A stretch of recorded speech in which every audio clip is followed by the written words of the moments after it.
Makan malam sederhana berupa mie instan dimasak dengan baik berkat usaha dua orang ini. Seisi rumah seolah penuh dengan aroma nikmat begitu tutup panci dibuka. David melihat campuran di dalamnya. Dapat dikatakan ini makanan termurah, paling sederhana yang pernah dimakannya. Wanita di depannya menatap penuh dengan ekspektasi. Sang pria merasa bahwa akan menjadi masalah kalau dia tidak menghabiskannya segera. "Kenapa tidak kau coba?" Fiona selagi menyerahkan sepasang sumpit padanya. "Kau pasti suka. Aku sebelumnya sering masak yang seperti ini untuk makan malam." David menatapnya sebelum mengambil sumpit itu. Dia pun menggeleng, tertawa. "Nyonya, melihatmu sekarang ini mengingatkanku pada seseorang yang mempromosikan asuransi padaku bertahun-tahun yang lalu. Jika aku memiliki kesabaran dan kemauan keras bak seorang tenaga penjual asuransi, mungkin sekarang aku berada di Departemen Perdagangan bukan di Departemen Perencanaan," jawab Fiona sambil tersenyum. "Kerjamu cukup bagus. Setelah beberapa tahun kerja keras, kau mungkin akan menjadi wakil presiden." David menatapnya sambil menyeruput mie dari mangkuk. Suaranya terdengar lembut. "Tuan David, bisakah kamu memberiku keuntungan lebih karena sudah menjadi istrimu sekarang? Misalnya, menaikkan jabatanku setahun kemudian atau menaikkan gajiku sekarang?" Fiona mengistirahatkan dagu di tangannya dan menatapnya serius dengan bintang-bintang berkelip di matanya. "Aku dapat memenuhi kedua permintaanmu itu sekarang. Tetapi apa kau bersedia untuk pindah dan menjadi asisten pribadiku?" David memasang seringai jahat. "Kurasa aku kembali saja sebagai manajer perencanaan. Bagaimana makanannya? Bagaimana rasanya?" ia bertanya setelah David mencoba mie-nya. "Lumayan, mie-nya melebihi ekspektasiku." David memberikan ulasan yang jujur padanya, kemudian melanjutkan menyeruput mie ada di mangkuk. Fiona puas dengan komentarnya, mengambil sumpitnya dan mengambil sepotong tomat. "Dulu aku sering memasak sendiri ketika ibu dan kakak sibuk bahkan di akhir pekan. Ibu tidak mau mengajariku cara memasak karena dia tidak ingin aku menjadi seperti dia." "Jetty, apakah ibumu wanita yang sangat baik?" David tiba-tiba bertanya. Kemudian, dia memperhatikan wajah istrinya yang cantik, tampak dingin dan sedikit tidak berdaya. Fiona mengangguk. Dia terlihat dingin di luar, tetapi sangat baik dan penuh perhatian di dalam. "Dia selalu menjadi wanita anggun dalam kesanku. Dia begitu tegas bahkan terhadap ayahku yang berselingkuh. Tapi setelah itu, aku menyadari ternyata dia tidak sekuat itu. Dia bahkan juga bisa hancur." Fiona tidak melanjutkan. Dia selalu memiliki perasaan campur aduk terhadap ibunya Lena. Sebagian dari dirinya mencintai dan menghormatinya. Di sisi lain, dia menyalahkan ibunya. Jika saja ibunya mau berjuang, mungkin ayahnya tidak akan menyerah pada mereka daripada memilih Yulia dan Tasha. David kemudian mengalihkan pandangannya ke beberapa buku di atas meja. Fiona telah membeli buku-buku itu dari pusat perbelanjaan, tetapi dia tahu David tidak memperhatikan buku-buku itu, malahan terfokus pada kartu undangan merah di bawahnya. Itu adalah undangan pertunangan Kevin dan Tasha. Fiona ingin mengambil kartu undangan itu, namun tangan besar David lebih cepat. Ia mengambil kartu itu dan membaliknya. "Ini hari Jumat depan. Apakah kau akan pergi?" Fiona menurunkan pandangannya dan menggelang. Lukanya yang baru saja tertutup mulai menyengat lagi dan ada rasa sakit di dadanya. Tiba-tiba dia menertawakan dirinya sendiri dan senyumnya menjadi dingin. Bahkan David bisa merasakan kedinginan itu saat dia duduk tepat di seberangnya. "Tidak perlu lagi. Memutuskan hubungan dengan mereka akan lebih baik. Jika kita bertemu lagi, itu hanya akan menyebabkan banyak masalah. Kupikir cara terbaik untuk menyelesaikan masalah ini adalah menghapus segalanya. Bertindak seolah-olah kita tidak pernah saling kenal. Bagaimana menurutmu?" Fiona memandang David dan bertanya. "Namun, untuk melakukannya, kau harus mempunyai tekad yang jauh lebih kuat daripada yang lain. Kau juga harus menanggung lebih banyak beban. Kekejaman harus dibalas dengan kekejaman nyonyaku." David tersenyum. "Tuan, apakah Anda mengajariku untuk menjadi wanita jahat?" Fiona membuka matanya lebar-lebar dan menatapnya setelah dia mengucapkan kata-kata itu dengan lugas. David tersenyum dan nadanya dipenuhi dengan kehangatan.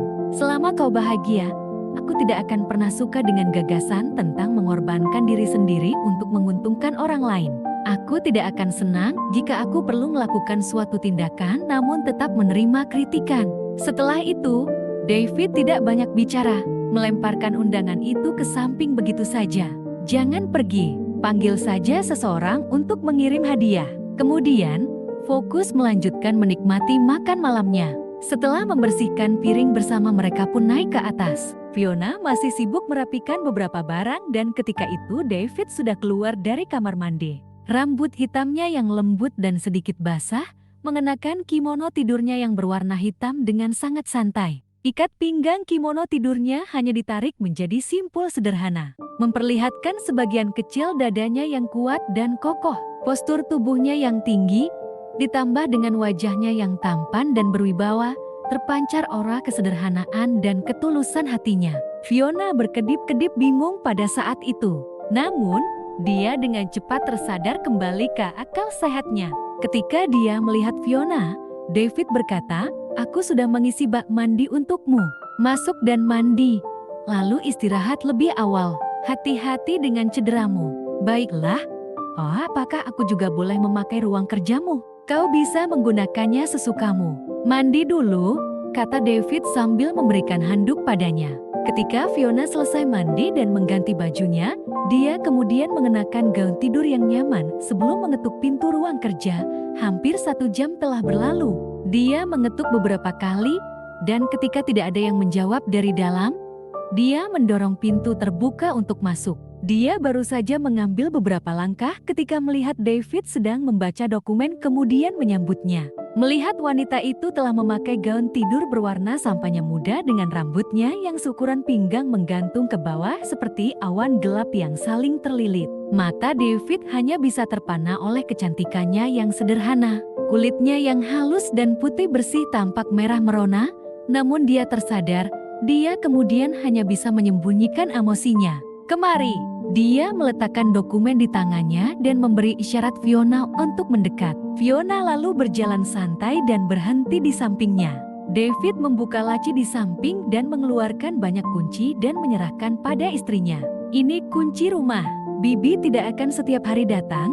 Kunci mobil di garasi semuanya ada di laci di bawah televisi di ruang tamu. Aku sudah meminta Alan untuk mengirim mobilmu yang kurang bagus itu ke tempat penyimpanan." Ketika mendengar ini, Fiona langsung mengerutkan kening dan menatap David dengan sedikit sedih. "Apa? Aku baru saja mengganti mobilku tahun lalu. Aku menggunakan hampir setengah tahun gajiku." Fiona menggerutu ketika dia mengulurkan tangan untuk mengambil kunci yang dia berikan padanya. "Mengerti, kalau begitu, aku tidak akan sopan. Sebenarnya, aku cukup suka Porsche itu, sesuai keinginanmu," jawab David penuh perhatian. "Apa yang sedang kau kerjakan?" Fiona dengan lembut mengambil dokumen di depannya. David menarik Fiona ke dalam pelukannya dengan satu tangan. Baru saja akan membiarkannya duduk. Tetapi pada saat itu, bam! Ada suara seseorang membuka pintu dari luar. Pasangan itu terkejut dan saling memandang. Fiona dengan cepat berdiri dan melihat keluar pintu heran. Suara langkah kaki cepat bergema dan dia mengerutkan kening. Ada seseorang di luar. David berdiri, matanya yang dalam bersinar sedikit, tapi ekspresinya lebih tenang dari biasanya. Fiona berdiri di luar kamar dan melihat seorang wanita tua berkacamata memakai mantel abu-abu yang membuka lemari mereka dan mengobrak-abrik pakaiannya. Lalu dia memperhatikan tempat tidur yang luas. Setelah itu, berpindah ke kamar mandi. Fiona tertegun dan tidak yakin apa yang terjadi. Fiona melirik pria di sebelahnya. Dia menyadari bahwa suaminya sudah duduk di sofa. Dia menyalakan televisi dan mengeluarkan daun teh dengan santai. Fiona menunjuk jarinya ke kamar tidur dan tergagap karena heran. "Dave, dia duduk. Dia akan keluar setelah memeriksa kamar itu." David menjawab sambil menuangkan teh dengan elegan. Dia tertegun cukup lama, memandangi kamar tidur yang berantakan dan kemudian menoleh ke arah pria yang duduk dengan tenang itu. Fiona berpikir sebelum duduk di sampingnya di sofa. Fiona mengambil teh yang David berikan padanya, lalu mengajukan pertanyaan kepadanya. "Apakah itu nenekmu? Siapa lagi yang akan seberani kalau bukan dia? Kau harus terbiasa dengannya. Mereka biasanya tidak akan datang ke sini. Mungkin ayah yang memberitahunya." "Ayah?" Pria paruh baya yang kita lihat malam ini, dia telah memperhatikan bahwa fitur wajah pria itu tampak mirip dengan suaminya. Sebelum dia bisa memikirkan lebih jauh tentang itu, suara langkah kaki cepat mendekat. Sebuah bayangan melewatinya dengan cepat. Sebelum Fiona bahkan bisa kembali ke akal sehatnya, seseorang sudah duduk di sampingnya. Dengan rambut putih perak dan sepasang mata bat seekor rubah yang berkilauan dengan cahaya, dia tampak kurus tetapi tampak energik. Wajahnya sedikit tegang dan menatap lurus ke Fiona.